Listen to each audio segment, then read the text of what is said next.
بسم اللہ الرحمن الرحیم۔ السلام علیکم ورحمۃ اللہ وبرکاتہ۔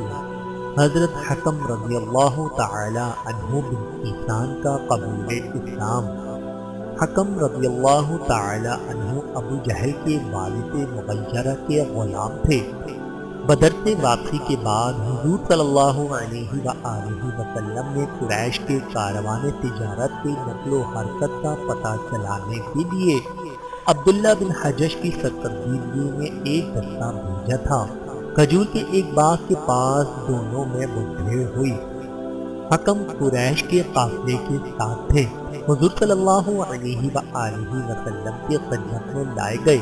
قریش نے ان کے چھڑانے کے لیے فدیہ بھیجا، لیکن حضرت سعد بن ابی وقاص قریش کے ہاتھوں میں قید تھے، اس لیے رسول اللہ صلی اللہ علیہ وآلہ وسلم نے یہ فدیہ قبول کرنے سے انکار کر دیا اور حکم سے فرمایا، جب تک سعد بن ابی وقاص واپس نہ آئیں گے اس وقت تک تم نہیں چھوٹ سکتے۔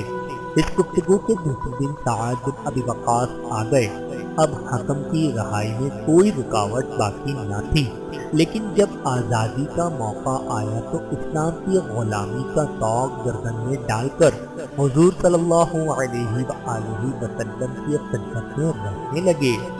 حضرت حکم رضی اللہ تعالی عنہ پر اللہ رب العزت کی کروڑوں رحمتیں نازل ہوں، آمین ثم آمین۔